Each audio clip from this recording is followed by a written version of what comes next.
a podcast created by two guys brought together by movement, transformed into brotherhood. The boys share their authenticity as they deep dive into what it means to explore this human experience, shedding light on personal trials and accumulated wisdom. Conscious Collingwood is meant to provoke thought and insight to expand your personal awareness.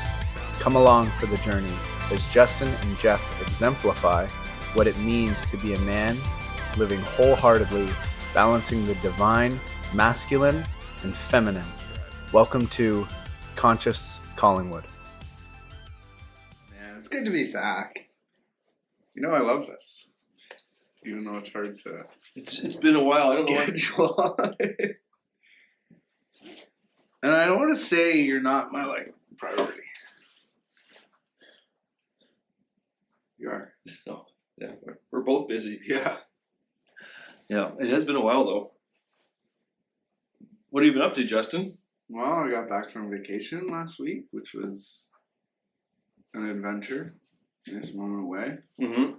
Time for reflection. It rained in California more than it usually does. San Diego flooded. And so did the surrounding cities. Really? Oh, yeah. Oh, I didn't know that. Very odd amount of rain. Oh, shit. So I actually got to nap a lot and hang out in the van that I rented. Which was... The desert doesn't like that much rain. No. No. Any landslides and stuff you've seen? Yeah, I saw some landslides actually. Ugh. Yeah, but they weren't too crazy. Yeah. I don't think I saw any good ones, That's too bad. I know you want to get off the plane, take your shirt off, and feel the sun, but Fuck. Did I ever? And I did. But that day, the day I arrived, it was really sunny. I got off the plane, I just soaked up the sun, got into a cab, then had to get in my camper, then had to drive the camper to the campsite. By that time, the sun was down. So Did you soaked it up when I could. Did you fly into San Diego? Yeah.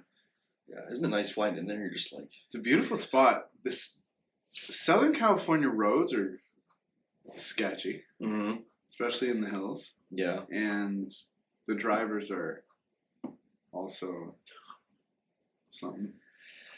My biggest reflection was, it's actually interesting the amount of it's like the Great Divide where there's beautiful houses and then right beside there's just poverty. Mm-hmm.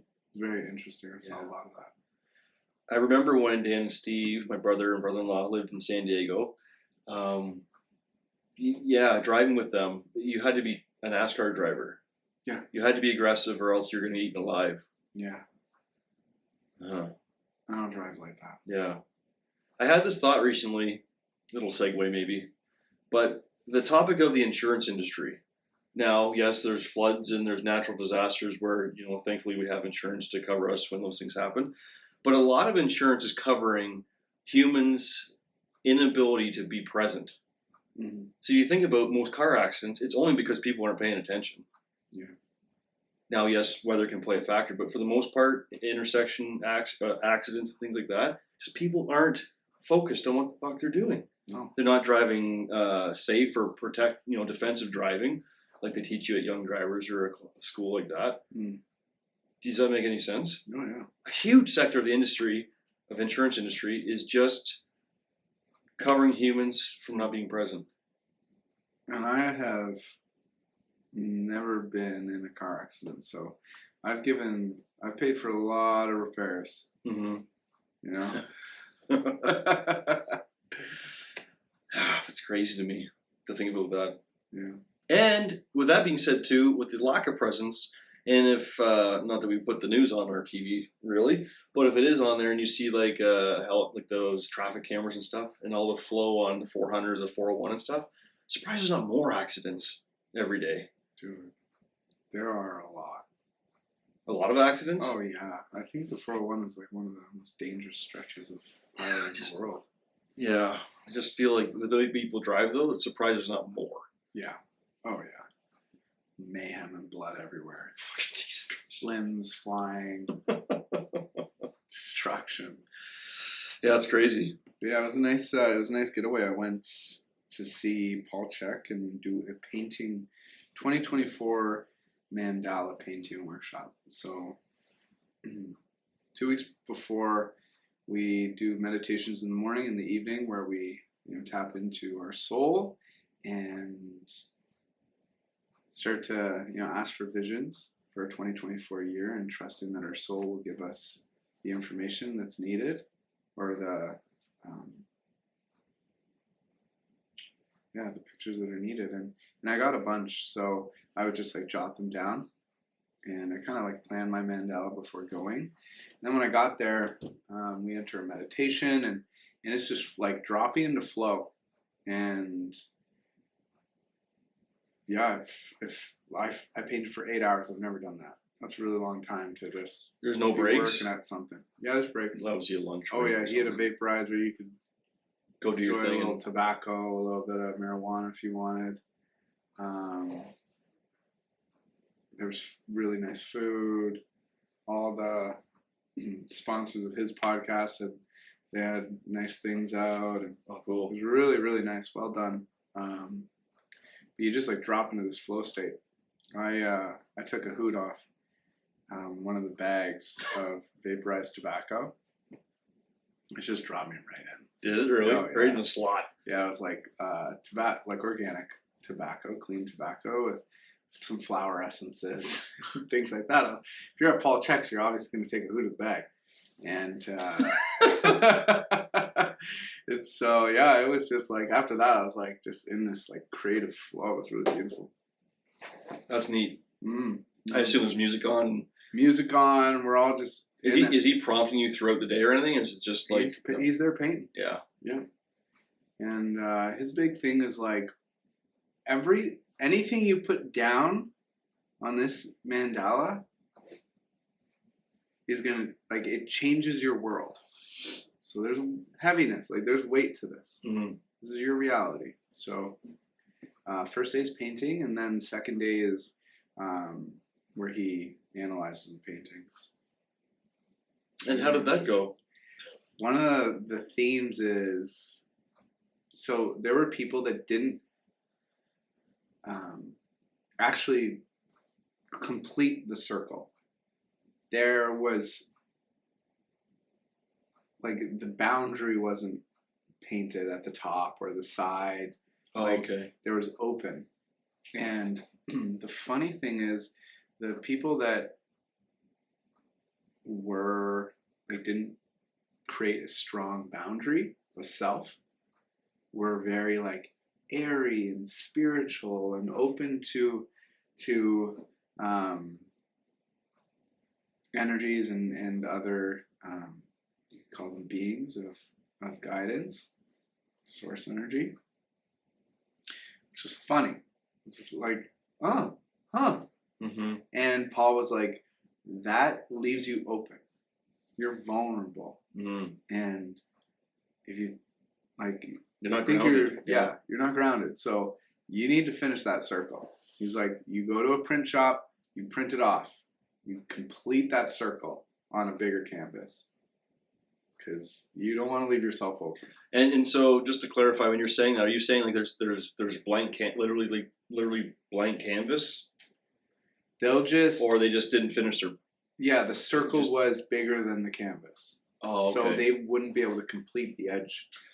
Pardon me. On Okay. 4 sides. Okay. Or even there were some that had at the top that would just be open. Or so part of the structure of this painting workshop is to start with a circle. The circle represents self. Okay. Sorry. Okay. Yeah. Yeah. No, you don't have to apologize. No, because I was thinking if they left canvas blank, like one of my initial thoughts would be you'd want to have a base color at the back as a background, so you'd be covering the whole canvas. So that's why I was lost a little bit on completing the circle. Okay. Yeah, complete the circle. That represents self. If you haven't completed the circle and there's part of it that's not complete, you're open to. Yeah. Did these people have any explanations, or not the defensiveness, but like explanation or a justification of why, or is it literally just their subconscious painting this? And then it was Paul's just like subconscious. Yeah. That's why the first day you just get into it. You let your soul express what it's meant to in 2024, and then the second day is interpretation. So he doesn't interpret until he sees, Mm-hmm. because then there's, you know, the education piece of like, you did this unconsciously, and look at you, you know. Yeah. And then the first thing he looks for is, how does the painting reflect the world? So he was looking for chaotic paintings, because his interpretation of the world right now is it's a little bit chaotic. Yeah, I'd agree. Okay. And so if you had a chaotic painting, he has a lot of like YouTube videos that explore like taking self-responsibility, not getting lost in your phone or technology, not getting lost in the news and all these media outlets trying to manipulate your mind. And he would reflect back to the people that had chaotic paintings, like, you've obviously have been caught in the chaos of the world. Look at your painting. It's chaotic. It's insane. It was very interesting. His ability to use symbology and read a mandala was super interesting, and how he was able to identify psychophysical themes. So how your unconscious or your psyche is manifesting your physical body and your actions and how you speak. So it's fun. So is a lot of his interpretation just based on experience, or do you think he is able to channel and really download, or is it a hybrid? It's a hybrid. So he studied art therapy, so his wife, from Union psychology lens. And then there was another educational, I forget the name, but he studied several, 2 different kinds. And then he would, so through his work in his healing practice, he worked with a lot of tough cases. So people that nobody could figure out, from cancer to abuse, from upper cervical spine injuries where the person's paralyzed, and within 2 months he has them. You know, Danny Way, famous skateboarder, he was the skateboarder that jumped the Great Wall of China. He went to Paul after a surfing injury where he was paralyzed from pretty much the neck down, and he didn't have any money, and so I think it was like 6 months or 2 months, like it was a ridiculous amount of time, but he rehabbed him for free, because Danny was like, trust me, I'm gonna get you the money, and won a skate competition in 6 months and was able to pay him. What? Paralyzed. Upper cervical spine injury. And one of the therapies was the art? No. Oh, no. No. You're just saying Paul's. He's very talented. Yes, he's extremely talented, and so when he works with people that have disease or something that's not 100% identifiable from the main structures of our systems and sciences in place, he started just tuning in, like closing his eyes, and really what he calls soul connection. So he'll ask the soul what's going on with the person, what's actually the root cause of the issue. So he actually has gotten, he's flexed that muscle for 30 years where he's been asking people's souls, like, what's going on? And so he would go into like a deep, like eyes closed meditation and connect with your soul, as well as read the art at the same time. So either the soul would be, he'd share what that person needed to hear, and also interpret the mandala. So cool, super cool, really fun. Yeah, that's good for you. I've obviously been introduced to Paul by you, and it's fun listening to his podcast. And everything he says, I seem to resonate with. But for you, obviously, this is not a lifelong dream, but obviously maybe complete your circle with him, right? You go to the institute, you get your education, and you know, I guess you were doing your education virtually, so never really met him in person, No, correct? I was supposed to. Yeah, COVID yeah, shut down the borders is yeah, the day my flight was supposed to go out. yeah. So good for you to get some time away and Yeah. Spend it meet with him him and thank him, and mm-hmm. you never know where that's going to lead. So, Who knows, Justin? There might be something on the horizon where it's just like, where did that come from? yeah, where did that come from? Connect some dots, and you're Huh. like, fuck, Yeah, well, that's maybe pretty cool. That'd be kind of cool if I could announce something soon. Yeah, That'd be fun. wouldn't that be fun if you could manifest that? Yeah. Fuck. Yeah, I'm gonna You know should- what? I think I'm gonna try a little bit. You should try. I'm gonna sit quietly. I'm gonna try to manifest something Yeah, that I think is that'd be kind cool. of like a lifelong dream. Mm-hmm. Mine. That would be fun. Wink, wink, nudge, nudge. Yeah, You it's never pretty know. cool. A lot of dreams came true Yeah. in the past little bit, which is exciting. I'm really happy about it, and I felt like the break actually sparked a lot of. I believe that souls need adventure, and Mm-hmm. to see this beautiful planet, gain perspective, come back a little bit more energized. I don't want to talk about me, but what I would feel like love for what you I to talk about you.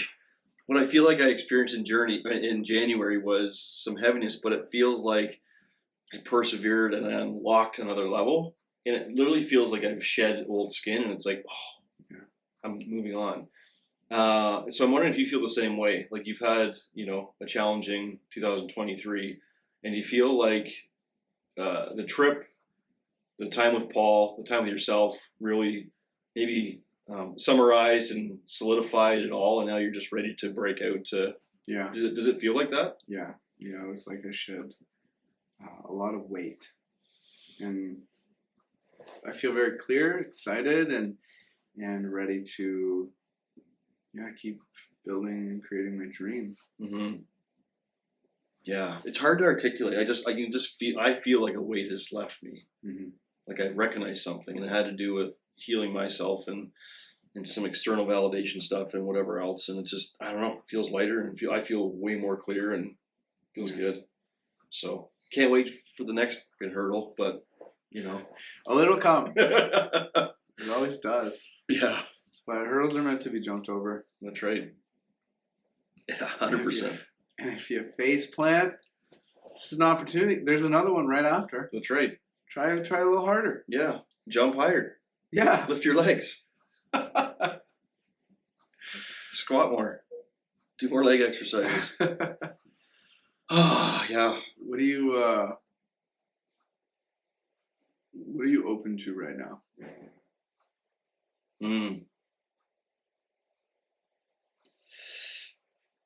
Well, we met on Sunday there, and one of my intentions for this specific week was to feel alive. And 4 days into this week, I feel like I've certainly aligned with that word. And so just more of that. When do you feel Just most open alive? to, when do I feel most alive? Yeah. Well, likely when I'm out of my own way and I'm surrendering to what is. And in that surrender is deep gratitude for the magic of this life. And, you know, using January as the example, I feel like, as I mentioned before on camera or on the mics, I feel like I was complaining maybe a little bit too much in January. Complaining about maybe having to be on the floor a little bit too much at the golf club. We were short staffed, so having to be on the floor and support there a little bit more. Just the chaoticness of having kids and running them around, and not that I was ungrateful, but I think I did lack a little bit of genuine gratitude and just in the chaos too much, as opposed to being able to pull myself out and have that broader view. So I dare say I think I'm guilty of complaining, and when I'm being very critical of myself, but look, upon reflection, I think that would be a word I would use. And also, you know, Tara and I's relationship, we just hadn't seen much, and that's vital for our expansion and our, I dare say, mental health and everything. It's just like, you're just passing each other. Yeah. Fucking so busy. Yeah. You know? So then once we had some staff come back, and, you know, that's why this week's already lighter. It's just like, there's room to breathe. There's room to see more. Mm-hmm. And not that we took our staff for granted, but recognized that, yeah, they're an important part to our life. Yeah. And our vitality and everything, right? So as much as we're helping the economy and giving them jobs, and we're taking the risks, but then we're mentoring them and whatever else, they help enrich our lives. Yeah. You know? And so I don't think I took that for granted, but it brought more awareness to it. Yeah. You remember the appreciation you have for them. Yeah, for sure. So, and too, like, thankfully the golf club's been really busy. It's been really fucking busy. Awesome. Which is beautiful. Mm-hmm. This is our fourth season. Like, it's crazy to think how fast time has gone. And we've been crunching some numbers just to see where we're at and whatever else as we segue to the end of our season. We only got about 2.5, 3 months left. Mm-hmm. And you know, Terry and I were reflecting how much we've been through with all the COVID stuff and how successful the business is. Mm-hmm. Like, we don't give ourselves enough credit. And so this exercise of really being able to see, scrutinize the numbers, it's just like, holy fuck, there's a lot to be proud of here. Mm-hmm. And there's magic in going like, shit, like, I don't know, it's hard to explain. It's just like, it's unfathomable. Mm-hmm. I think there's a lot of businesses that would have really suffered, and many that did really suffer. Yeah.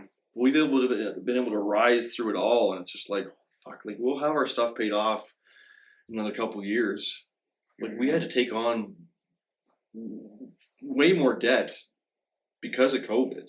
Yeah. Had to take the loans that were available because we didn't know when it was going to end or whatever else, and weren't able to open, but we still had expenses we had to pay for, fixed expenses and all that sort of stuff. And it's just like, I'm not going back in time saying where would we be if we didn't have that, Mm-hmm. but we would be that much further ahead. Yeah. But it's beautiful to see where we're at and go, like, we're on a great track. Yeah. So feels really good. And I think one of the gifts of COVID is, this is my outside perspective, and tell me if I'm wrong, but it really allowed you to step into your voice and your perspective and confidence. I think you're very accurate. And I think as I get older, and if I get to be however old I'll get, I'll look back and go, that was probably a very poignant time, because I don't know if I actually knew who I was prior to COVID. There's always levels, right? Yeah. Of what's becoming. But to your point of what you just shared there, speaking out against certain things with respect, I don't know if I would have done that prior. Like, I needed to be pushed to the edge, right? Yeah. I needed to know who I was. Yeah. I needed to be in the garage yelling, my wife and I yelling at each other, going like, I'm fucking dying. I'm not, this is a hill I'm dying on. Fuck the government. Yeah. Yeah, it serves a purpose to some degree, but we're being manipulated, and I will die. I will go to jail. And like, people don't understand that. The general public, especially those that aren't entrepreneurs, I'm sure some that were forced to do certain things and potentially lose their job because of restrictions and all that sort of stuff, they might feel what entrepreneurs felt, but many, and even friends of ours, they don't know what it was like for Terry and I to have deep conversations and heated conversations about how to allow our business to survive. Like, I remember talking to a customer of mine, and I dare say Arnie's a mentor as well. We've had some really good, deep conversations. This wise old man's 80 now and been through all of life's experiences in business. And he just warned me, goes, this isn't worth it though, Jeff. Don't let this, not so much your ego, but like, don't let this ruin your relationship. It's just, it won't be worth it. Yeah. So I'm getting off topic, maybe a touch, but the point is, what I'm sharing here is that there was a lot. And I think maybe in summary, that just shows you how much I did grow during all the COVID, to what you're alluding to, because it helped make me who I am now. And yeah, allow me to find my voice and spark that fire. I'm getting amped up thinking about it, because I still remember that conversation. I'll never forget it. But like, having to be that lion, having to be that leader, going like, no, I'm trumping you here. This is what we're gonna do. Yeah. The circumstances of life give you opportunity to step into, that warrior archetype. What will you actually fight for? What will you stand for? Yeah. What are your beliefs? Mm-hmm. And I'll also add that at times Terry was that leader, because if I had have shared what I wanted to share in those moments, the timing likely would have been off, and I would have been perceived as a loose cannon, a mental case, whatever. Mm-hmm. And so there was this balance of her just pump the brakes for a minute. Let's just look at this. Mm-hmm. And then so I respected her and say, okay, no, this is, I see what you're saying. And she would ground me. Mm-hmm. But then it got to a point where, okay, no, you have to look at my perspective now. And, you know what Paul always said? What? He says, there is a chief.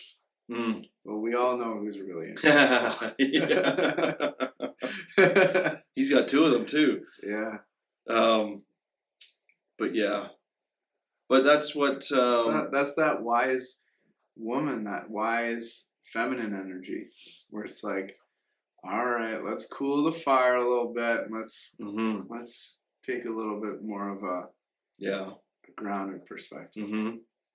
But then it becomes there's such a fine line. That edge is just so sharp between the divine feminine, just what you're sharing there, but then also the opposite is living in fear and worried about the consequences and stuff. Mm-hmm. But at some point you got to jump. Yep. Right. Yep. You got to jump and just trust the fall. Yeah. And that's where we get to, So. Well, that's the divine masculine, knowing when to speak. I think any wise man does more listening than he does speaking, but when he speaks, it's very thought out and from a place of conviction. Yeah. But I noticed, it's the dance as a man to feel the passion and want to just like say it right away because like I'm passionate, I'm in it right now, where it's good to maybe pause, reflect, and then come back to it. The 24-hour rule, if not 48-hour rule, is one to abide by. 48 hours is pretty good. I don't think 24 is enough. Not some days. No, and sometimes it needs to be a whole week. Yeah. Or a month. Yeah. Take a vacation. Yeah. Terry's grandmother, Grandma Huggard, she has a great line. Yeah. A wise head. I'm going to screw this up. Sorry. Yeah, it's a quiet tongue makes for a wise head. I think that's how she said it. Yeah. And it's something that always sticks with me, because if I want to pipe off, it's like, okay, is this necessary or not? Mm-hmm. And I know recently even there was times where there was a little bit of stuff going on at Ella's volleyball team, and she had something going on at school, and we had some stuff at our business with respect to our landlord and a leak and everything. And I found myself with the volleyball, we took time to breathe, but like I ended up writing this email and whatever else and getting engaged with the coach. And upon reflection, I was like, I should have just sat with it that much longer. And maybe the phone call would have been warranted, and or a better avenue of communication, and just do it old school. Because sometimes, obviously, what you write in words, the tone can be misconstrued and whatever else. It's up to the readers how they see and perceive the world around us. Yeah. Themselves. So all their insecurities, their shadows are going to come up, and then you got to deal with that. Yeah. Because that's probably not your intent. No. But it's the lens that person sees the world through. And the reason I wrote that one though is because I feel like there were some concepts that needed to be written down, because I might have stammered. I was just able to be more articulate. So I think it did serve a purpose, and it actually there was some beauty that came out of it. So it was great. But It is. I think sometimes the old school way of just picking up the phone and communicating is just the most effective and efficient way to. Or face-to-face conversation. Yeah. Look a man in the eyes, or a woman in the eyes. Yeah. Yeah, I suppose, it could be cowardice to do the text and run or just send off an email and, whatever. Yeah. We had one recently where this is a cute little anecdote. So we're at the golf club and this young lad, I'm going to tell the story, I don't give a shit. This young lad was in to hit balls and, most people rent the space by the hour and he had wrapped up his time and long story short, I get an email from his mom, this winded thing about, little Johnny got kicked out of the bay 10 minutes early and he was pushy and or like pushed out by one of our staff members and whatever else. Well, thankfully we have cameras in the building. So I went back and watched the film and there was like nothing wrong. And so anyway, I'm just saying she went on piped off on us and I just went back with facts, like down to the second of the video. Yeah. Haven't heard a word from her. Yeah. So my whole point is there, like, she didn't have enough respect to apologize or acknowledge that maybe she was in the wrong or all these accusations that weren't even true. Yeah. Just because her boy was hurt. And I could see that mama bear maybe came out. But it's just like, where's your accountability to at least reply back and go, you know what? Yeah. I sat him down, we had a conversation, and I realized... Yeah, or I should have taken a quick breath here. Sorry about that, or whatever. But no, nothing. Yeah. Not a fucking word. But sometimes I feel like, especially as I get a little bit older, these people need to be put in their place. With, respectfully and tastefully done. Skillfully, they need to be put in their place. Because if nobody brings that awareness to them, they're just going to keep doing what they're doing, and what she did wasn't right, in my opinion. Yeah, I think actually, the more I've been living quite a conscious life for many years now, I think being friends with Ariana is a due way of having someone reflect back to you very consciously. And also watching her manage and be a business owner as well as Dan in the men's group. But it is like how one of my greatest learnings is how much I have just let things slip or just things happen and I think a story I've always had is like I just didn't care enough to do something about it. Where it's like no one's better for that. No one grows, nothing's learned. I was just passive. And so how can I really step in and someone else's reaction to my response can be whatever. I have to let that be. But for my own sanity and because I know in my heart if I am to speak, hopefully it comes from a place of wisdom and really helps people see either blind spots or points where they're unconsciously behaving. Yeah, no, that's very good. And I think as we get a little bit older too, I see this to Terry enough because it seems to come up, especially dealing with the public, and then just others around us, and our expectations for ourselves are very high, and so we seem to carry those expectations for everybody else. But we have to remind ourselves that not everybody might be doing the work, and they're not living consciously. And so we have these expectations for people, yet they're unattainable because they're not. It's not that we're better or worse. It's our personal expectations for somebody. It's just they're just not quite there. Yeah, they'll never get it because they don't know what you know. Yeah, and vice versa. But we're not on the same page. Yeah. So if we do have the opportunity to engage and reflect, two wrongs don't make it right. So as long as you can reflect in a positive and make it about you, then you can't go wrong. Yeah, and it's caring. Yeah. Like you're caring about this person. Yeah. I think that's where the healing comes in. If you can have the maturity to look through it of that lens, then it's going to serve a great purpose. Yeah. Yeah. But if I am replying with spice and Yeah. from a place of ego, Uh-huh. then that's not going to serve anybody. Yeah. You're skillfully manipulating. Yeah. Really. Yeah, but I don't know why though, dude. It feels good to tell someone off without them really being known they're being told off. Like you're kind of schooling them. Uh-huh. There's a dopamine hit there. There's something to be like. It's a silent fuck you. Yeah, yeah. Well, it's But standing in your truth. Yeah. It feels good to I don't want to stand have in that your- energy, but there is something about standing in your you're truth kind and of a going, sassy ass, aren't you? You know? can be. Yeah. So let that.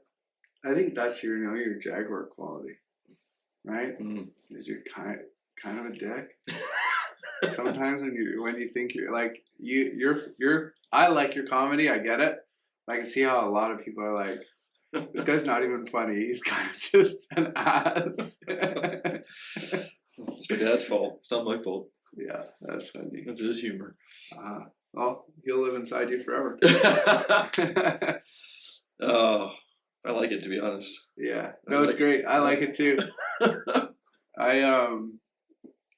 So we did an exercise in men's group where we identified with animal personalities, the light side, and then we're able to reflect on the shadow aspects. And it was very powerful. I'm not going to explain it because I know there's a lot of men's groups that will be doing it next season. Mm-hmm. But it's been phenomenal in our ability to recognize different personality traits that we have and the light and the shadow of it, which has been super enlightening. Mm-hmm. I'm trying to think as I think about them right now, like if they'll change with the season for me, if they've changed over time. I kind of feel like the ones that I've had for a long time. Yeah. Like since, you know what I mean? Like they're innate in me. Oh yeah, they're innate. They're innate in you. They're innate in me too. Yeah. But I only bring it up because I think you've gone through a season where you're a little more, not passive, but you're a little more observant, more compassionate for yourself, for others, whatever else. Like, Come on. You're a leader, but that wasn't visible to the guys that voted on your animal, just because it's so funny from where the seat and where they're seeing you right now is you were in this season of just taking care of yourself and but you are leading every day, so it's very funny. I was gently offended when no one thought of me as a leader. Well, and to be fair to you and everybody, I'm not in that. In men's group, I'm not a leader. I'm a participant. I'm there for the education and the growth, but also I don't feel like I take my leadership hat off. Yeah, fair enough. And also, we only got 2 to 3 votes out of I think there's 6 to 9 figures. So you got to use those votes wisely. So I reflected. Ariane and I were on a drive the other day, and we were talking how I teeter the line on a lot of things. I'm right on the edge. Like, if I'm being funny, like I know when to stop, but I'm going to push that edge, you know? And also, a lot of people could probably perceive me as selfish, or because I need a lot of I need time to myself. I need a lot of introspective time because of my work. You know, teaching a class, I'm holding a lot of space. I'm holding a lot of energy. And people are looking for that from me. So after that, I actually feel like energetically a lot like drained. So I really need to like take time to just be alone with myself. Where I notice like, it could be perceived as like selfish. Like one of the jokes we have at home is Ari and Dan will be like, they'll be puzzling, or we'll all be like, they'll be making dinner and we'll be chatting or whatever. And I'll just walk away. just go back down to my place, and they'll be like, all right, bye. You know? And I'm just like, yeah, I love you guys, but yeah, I'm ready to just do my own thing. You know? That's. Oh, but you're living in a commune, so it is like, what is the etiquette there? Do you say every bye when you leave the room? You know what I mean? But they're just offended. They just miss you. They just want you to stay. Just love me so much. They don't want the good times to end. That's what that is. Yeah. Yeah, but it's so funny to think about someone perceiving you as selfish. It's like. Also, like the way I like things. So, bringing food to a family gathering where all the food's provided. You know, I just like my food a specific way, or which I don't do very often anymore. But also being like if I'm on a trip with somebody, and everybody's like, "Oh, I want to go to the bubble party at the pool," I'll be like, "Cool, see ya fucking later." Like, I'm gonna go do something I actually want to do. Yeah. Where I don't feel obliged to please everybody. Mm-hmm. I feel most obliged to care for myself and enjoy my experience as a person. Which some people, it's different because a lot of people will just like go with the flow or whatever. Mm-hmm. Fuck that. Ariana's very similar. Yeah. And it's funny in my painting.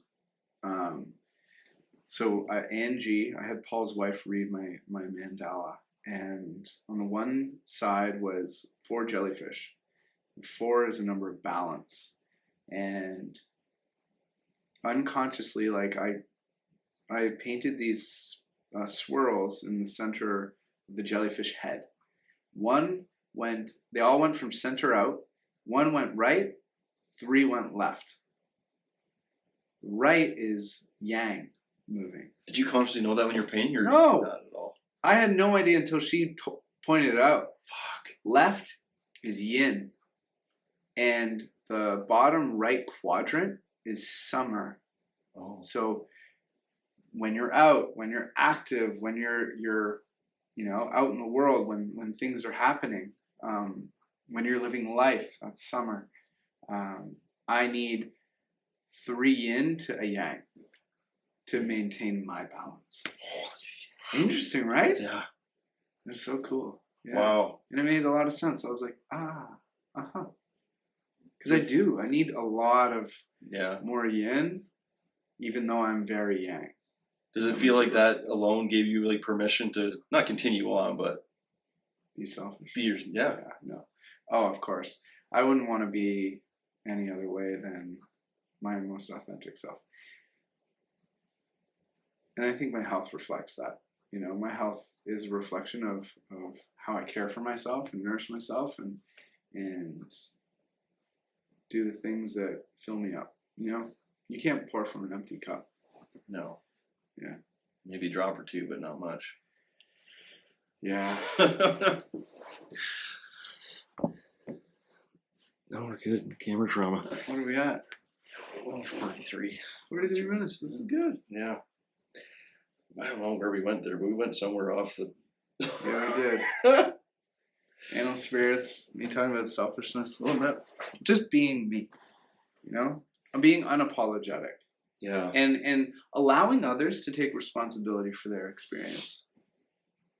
Mm-hmm. I think as somebody that I love to care for people, that's one of my traits. The shadow side of that is like selflessness. And I think I lived a lot of my life selfless. Where really a part of my healing journey was learning to, care for myself more and really figure out what I needed. And I actually didn't need to be so outward focused. I need to be more inward focused so that when I'm outward focused, it's potent, it's powerful, it's makes the world a little bit better of a place. Yeah. Yeah. Mm-hmm. Yeah, I like that. So cool. It's derived from that painting. Yeah, it's very interesting. The red around the circle, a lot was root chakra. So root chakra is safety, security, finances, all that kind of stuff. And that's actually been my intention this year was, be in the line in the middle with the crown, like, step into kingdom.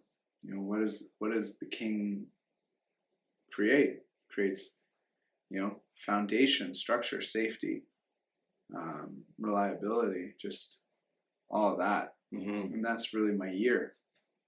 It's a beautiful painting. Thanks, man. That was fun. Pretty cool. I was terrified they were going to take it at customs. Yeah. And I got, from the painting workshop, we got a little easel with paintbrushes and paints and another canvas. And I was nervous that I wouldn't be able to bring the paints on the plane. It's liquid. Yeah, did you didn't have a check bag then? No. Just carry on. So then That's the carry-ons. And it was fun. Yeah. It's hit and miss. It all depends on what mood those people are in, typically. Yeah. You want to know when I'm most submissive? At an airport. Just take me. Have your way with me. I just want to get to where I'm going. Yeah. I'm not a threat. No. I wear baggy clothes so I don't look strong. Yeah. I cover all my tattoos. I wear never mind, I'm not gonna say it. Jesus. Yeah. It is a trip. There's so much power at the airport. Yeah. I've always actually been, so I was a hooligan as a child. I went on a walk with Alex yesterday and I was just kind of sharing fuck dude, I was a hooligan. There were, and the church kids, man. The church kids were on hand. There's stories of, I didn't go because I always had a good compass of this is too far. Mm-hmm. But spraying up a car dealership with paintballs and I was there when we threw a pumpkin through a window. I didn't do it, but one of those big bay windows at the front of a house. Oh, dude, it was insane. We were always just looking for trouble, throwing eggs at people out cars. Jesus. Yeah, I was a hooligan. Yeah. And I always knew in my heart, it never felt right. It felt icky. I had too much of a conscience. Whereas some people just thrived on it, the thrill of it all. But is it a thrill or is it attention-seeking behavior? What do you think that is? It's a thrill. It's a thrill. It's the thrill. That heightened, boost of cortisol, stress hormone. You're fucking running. So I've always had a fear of the police. And I was dare say, brought home by the cops a few times. So I've always had this relationship with that kind of authority. Mm-hmm. Where I don't trust that I'm going to be judged correctly. Mm-hmm. Because the one time I got put in the back of a cop car was only because we actually thought the guy that called the police on us was following our friends home. These girls that were our good friends. And so we went to walk them home. And then the guy called the cops on us. And so I was in the back of the cop car with my buddy Jacob. And my dad got there. And he... the windows rolled down a bit. He goes up to the cops. He's like, "You think you could put him in the trunk and drive around for a few hours?" The cops were like, no, we're not going to do that. And then my dad made me run home. Really? Which was about 6K, and we never talked about it again. But you were being good Samaritans. Yeah. Yeah. Walking these girls home. Yep.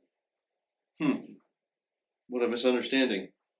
Yeah, so I felt, and then, I climbed the school roof a few times and then got caught by the police, and I was just trying to have a good time. Yeah. It wasn't bad.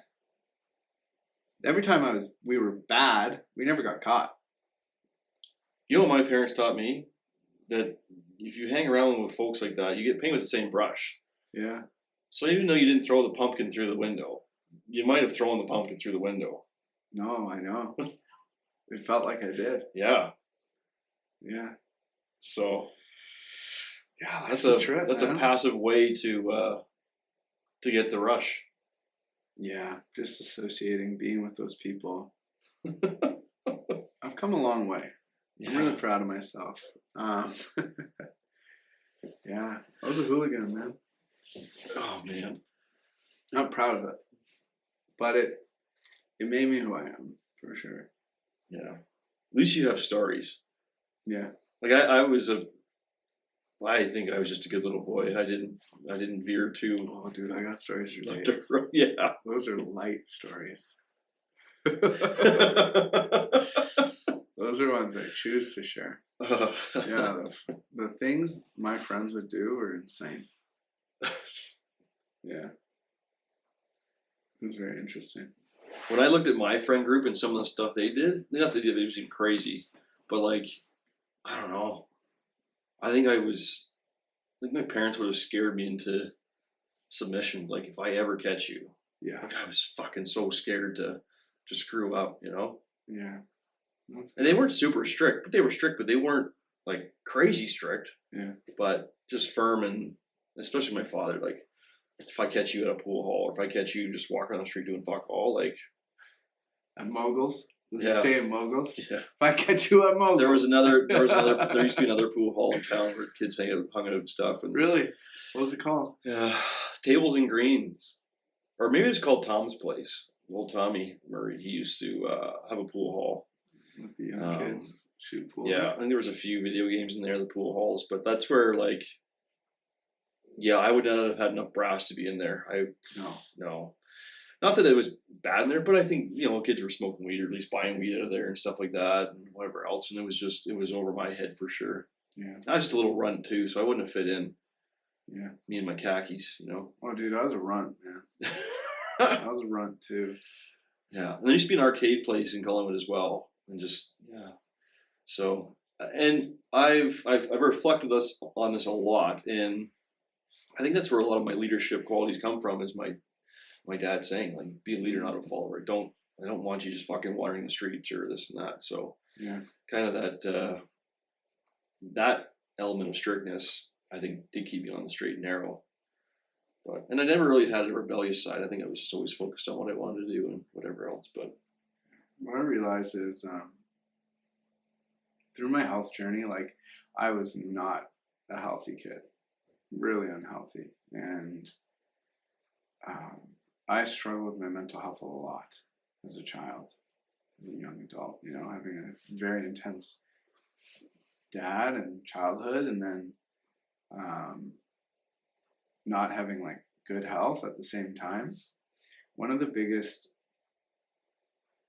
things I noticed most as I got healthier was, it was so interesting. I was commuting downtown Toronto, and I used to get stressed out and anxious and also angry, And I would notice it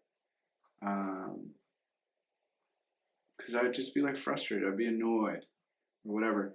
And then as I got healthier, like physically in my body, just through eating, exercise, and learning to breathe a little bit better, and learning that I was in control, I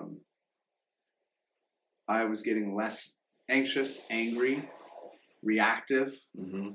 I was just able to start noticing, oh my God, I'm a lot healthier than I was. And I wonder how my health played a role in my choices as a child. Oh, okay. And my friends, how healthy is a kid that's hopped up on like sugar and shit? Yeah. Drinking soda pop, Mm-hmm. Like their judgment. Yeah. Plus their environment at home, and what are they going through, and then their nourishment and stuff. Yeah. At this time in my life, I don't think I was talking to my dad. I didn't talk to him for 10 years. So yeah. No, I think it all plays a role. I wasn't just some kid. No, that's fair. Yeah. Yeah. There was a lot of layers on top of my behavior. No, I really appreciate how you just circled back and justified and I just had that reflection in my mind. I was like, I'm really just justifying everything I did. No, just kidding. It's actually funny because I haven't thought about it.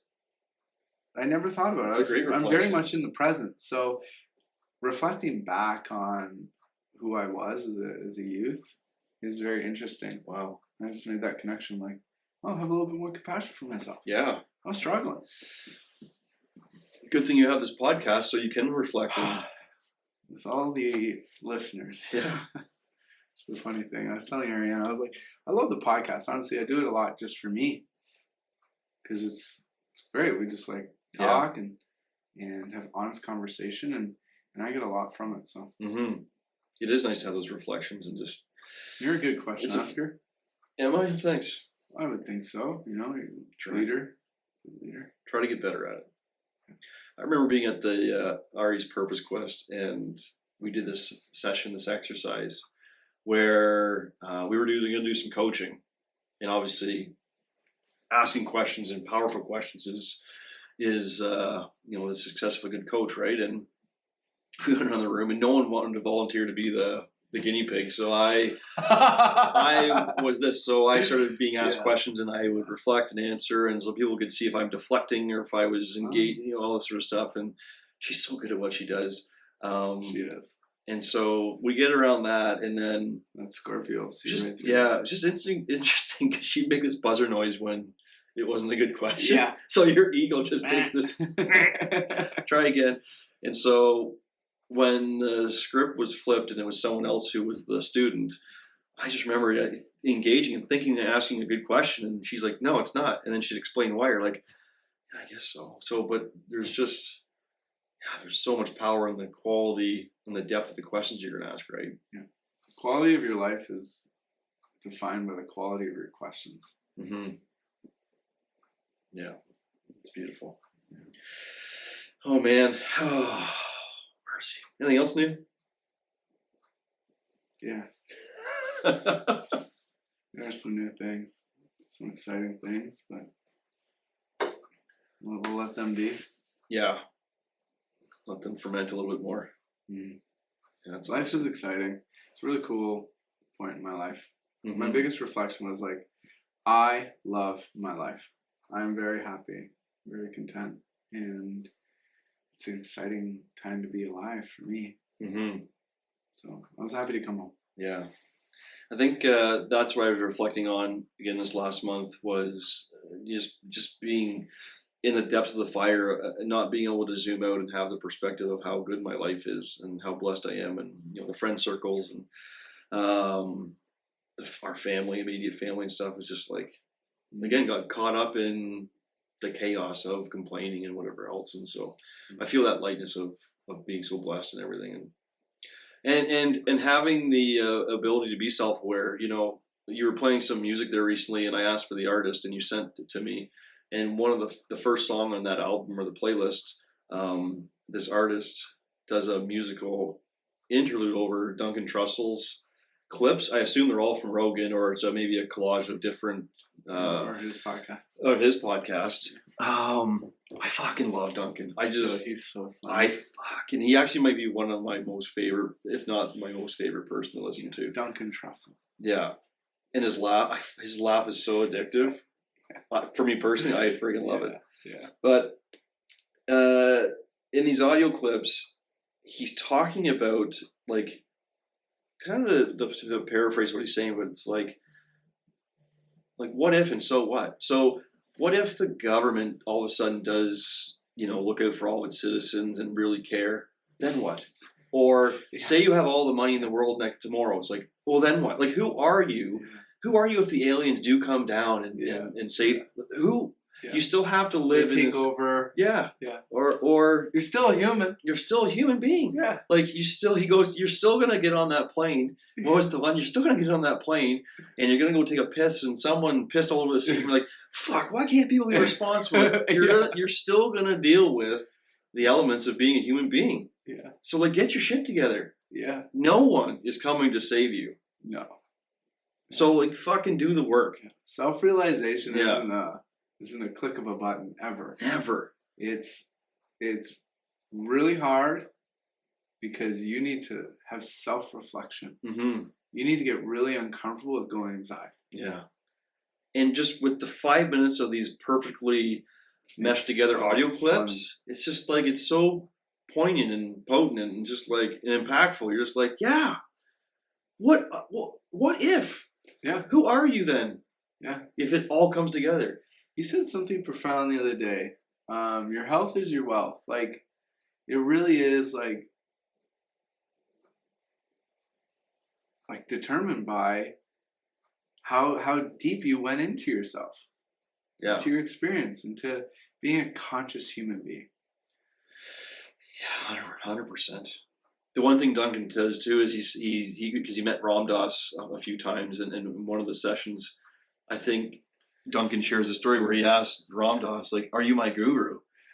And what does Ram Dass say? It's something to the effect of like, "Sure, I am, but now what?" Yeah. Like, what? Yeah. Say I am your guru. I guess I am. I guess I am. Now what? Yeah. Yeah. What are you gonna do now? Yeah. Oh shit. You know. But the likes of Tony Robbins and all these other gurus who have helped so many people and do their thing, they work with very wealthy people, and they say they're some of the most miserable people on earth. Oh yeah. They have all the materialistic things you'd ever want. They have all this financial security, yet they're fucking empty inside. Yeah. I feel like I know myself. I feel very whole, and I feel so blessed to know myself the way I do. I would much rather be here than have the external stuff, because that is the wealth. Yeah. You know, I'm not saying I don't want that, so I can make my life and other people's lives better and easier and more abundant. But if you strip it all away, and especially when you get sick, at least for me personally, that's when I turn inward. It's like, how much money would you give if you could get off the shitter because you can't get off it, or you can't get out of bed because you've got a severe cold or something? Like, God damn it. Yeah. You know? Yeah. So much gratitude for this body and what it does to take care of us. And when it gets ill, it's a beautiful way to self-reflect of how beautiful it is each day. I think I spook Terry out sometimes because I think a little bit deeper sometimes than she does. No offense. No. But I was like... You do. Yeah. You think deeper than a lot of people, Jeff. But I was like, I said to Terry, I got up and took a piss in the middle of the night the other night. And I'm using the washroom. What? But I'm just like, I am sleeping. My body is, going to rest. Yet the internal parts, the organs, are still working. They're still taking care of me. There's muscles and there's valves and there's tendons and there's everything that's keeping me from pissing my pants while I sleep. Yeah. That in itself, unconscious contraction, is so amazing. Peristalsis keeps it going. Yeah. Smooth muscle contraction. And I get this sensation that I should get out of bed and go use it. And then we'll wake him up. Yeah, let's do it. So he doesn't pee the bed. Yeah, because that'll be embarrassing. Plus, he's got work to do. Yeah. To clean the sheets and stuff, and then explain to his wife why. There. Yeah. She might even get pissed on a little bit. Yeah. Be horrible. Yeah, she likes it once in a while, but not. Not when she's sleeping. I'm just kidding. That's too far. See, that's a jaguar, right? Yeah. That's a jaguar. That's so funny, dude. But my point in that sense of being severely grounded and grateful that something like that makes life. Because you imagine if you didn't have that ability, and some people don't. They have to wear undergarments to take care of them and everything else. But it's like, that's where I go especially when I get in the depths of despair. I really try and go like, this is like, you were so lucky. Yeah. For all these different reasons, you got this machine that is healthy and taking care of you. Mm-hmm. Fucking pull your head out of your ass. Yeah. And really that comes from, self-awareness, self-connection. And I work with a lot of people that have lost connection with themselves, their physical body. There's no relationship. There's no self-reflection to have a relationship to be like, man, I'm stiff today. How do I get out of this stiffness? I was just gonna ask, do you have an example, like a simple example? What is that? Is it just someone like yourself who is very self-aware that it's so glaringly obvious that, what does that feel like, or what does it look like when someone is just that disconnected? It's, how do I inspire them and empower them to know that if their work will pay off over time, and it's really coming back to connection. But if they're not willing to actually ask themselves the hard questions, is usually what I've noticed is there's a correlation between self-development and physical pain. If you're not open to other ideas or other perspectives, you're usually pretty stuck in a lane, and it just keeps going down that same road where, your mind's in a box, your body's in a box. Your body can't, nothing good happens in a box. It's closed. And that looks like they might be deflecting their stiffness, or they're blaming it on someone else, or life's too busy, or like what do you think is the it would be, there's probably a million examples yeah, of what would cause not a disconnection, truly but understanding that it takes a lot of responsibility to have a body. What happens when you don't change the oil in your car? You keep driving it. That's a great sentence, right? That's what it is. Okay. Yeah. The lack of responsibility. Yeah. Those are the same people seeking other people to take responsibility for themselves, their lives, and their actions. And they want the pill or the button. Pill or the button, please. Yeah. How the fuck did this happen? Why am I in so much pain? Mm-hmm. Or it's, exercising until the pain's gone and then realizing, I don't need to do my exercises anymore. Mm. Or you could. Yeah. The Sebastian guy I follow online, he's a clever fellow. But he was talking about that the other day, just momentum. It's like, it takes a long time, and it takes stamina to build that momentum, right? It's easy to eat the donut. It's easy to live that unhealthy lifestyle, but it takes momentum to get there. And you get to a point where you need to correct yourself, which is going to take a different set of momentum, And then you get to a point where maybe a plateau where you're feeling really good, and like, okay, I can have that donut. Mm-hmm. And then you have another one the next day. Then you have two the next day. Before you know, if you're not self-aware and you're not paying attention, then you're going to slip down that road again and lose that momentum, or it's going to shift and go in a different direction. So yeah, I love that word, responsibility. You need to find something you care enough to change. Mm-hmm. Like what's actually worth experiencing in your life? Yeah. Mm-hmm. I have a client who's 86, and she can do a deeper lunge than you. I think she can do the splits. She has a forward fold like no one I've ever seen before, and she's a dancer. She does Tai Chi. She does yoga. She's practiced for forever, and she's like, I knew that it was just one day at a time. Mm-hmm. I got to do something every day. And it paid off. Yeah. She has no balance. Like she obviously, as you age, you have a little bit of balance stuff. But when I tell her to do an exercise, she is 100% in it. There's no distraction, and she takes it slow. Mm-hmm. I'm talking about like a minute a rep. Oh, really? Which is great. Like, yeah. I'll say we're going to do like a single leg deadlift because it's working balance and also a hip hinge movement. So it's a phenomenal way to strengthen the body. And she'll do one in a minute. Slow, controlled, unwavering. It's I bet you very there's cool. Millions of 40-year-olds like me who can't do that in a minute. No. The lack of control we'd have, and get me out of this and whatever. She is such a, she has such an, she loves dance and expression, and she's like, I understand the intricacies of movement. It's just so cool. It's inspiring. What an angel. Yeah. Even Paul at 64 or whatever, still doing single arm chin-ups and stuff like that. Like, what the hell? And I was like, great, I'm going to do that when I'm that age too. Yeah. I'm that strong. Yeah. Yeah, I love it. And I mean, for me too, well, I've been blessed that I've always been pretty athletic and stuff, but I don't want to lose it. Yeah. I'm sure at some point when I get older, it will dissipate a little bit, but I don't want it to, I've worked really hard to get to where I'm at. I don't want to just, let it slip. I think the most important thing anybody can do is meet themselves exactly where they're at. Not too much, not too little. Like, actually honor your body. Like, Yeah. the body's always whispering, but are we really listening? You know? Mm-hmm. Or do we have an agenda? Yeah. You know? It's interesting. Mm-hmm.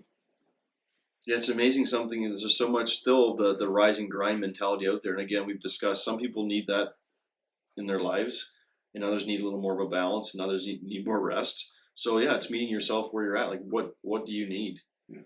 You know? Like, I'm strong. I look physically strong. Some dare say gorgeous. And An Adonis, really. an Adonis. Yeah. Thank you. I appreciate that. And the funny thing is, like, I need more yin than I need yang. Mm-hmm. But the yang pays off when I'm more yin. So I need the rest, you know, to have this physical body. And I always kind of laugh because I'm like, if somebody saw how much I worked out, they'd probably be very surprised. Mm-hmm.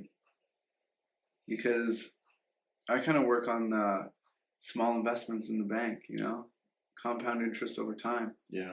I'll see a chin-up bar. I'll do 10 chin-ups, you know, in between clients, and I do my own workouts, and I go for longer runs, and those are ways of connecting with myself. But they're never as hard as I'm sure that people perceive them to be. Yeah. Mm-hmm. I agree, and from witnessing you, yeah, for sure. But also, if you're leading 3, well, it'd be 6, for sure, 6, call them strength classes. You're providing examples for each one, and then potentially breaking out and doing your own thing from time to time. As you're So I'm so good at handstands. Yeah. During class, yeah, you'll pop off and do some squats or do your handstand and stuff. So yeah, that's all passive compound I'm movements playing. that you're, yeah. I do more playing than I do working out. Mm-hmm. Yeah. What a sneaky way to get strong. Well, when did it lose? Don't lose the fun of it all, you know? No. Yeah. Agreed. And our question for you viewers is, where can you add a little bit more fun in your life? Where are you numbing yourself to the reality that you live? How can you open your heart? Be a little more. Should have kept going. That's good. Thanks, dude. I feel like you should ask me that question. Yeah. Ask yourself that question. You can answer if you want. Where you be more playful? Because obviously last month you're way too serious. Yeah, I think that would just be it. Being able to zoom out and remind myself that this life is magical, and It's pretty general. no, not for me. It's you think so? What was that? Tell me more. Like, I'm not one to get on the ground and crawl around and shit and Sometimes. pretend I'm a lion or fucking panther or something. That's a good question. I don't know if I could answer it here specific where I could be more playful. Well, I'm gonna send you home with that one. Okay, yeah. I had homework from the podcast. I'm gonna journal it too. And we would love for you to journal it as well. Yeah. That's a tough one for me. Mine is, it was a very general paintbrush. Yeah. It's avoidant. Yeah. Just saying. That's what friends do. Yeah. Yeah, one of my biggest takeaways like recently is like I want friends that champion me. Mm-hmm. You know? That's the key to my life. Champion. Mm-hmm. I believe in you, so I'm gonna say that was way too broad of a brushstroke. You know? Let's get a little bit deeper in that. Actual obtainable goals. Yeah. Okay. Cool, man. Awesome. Yeah, it's nice to be back. The pod. Thank you for being with us. We love recording these podcasts. If you know anyone who would resonate with today's episode, we would be grateful if you would share it with them. If you have any questions or comments, do not be shy and reach out. We would love to connect with you. Until next time, be well, love yourself, and live consciously.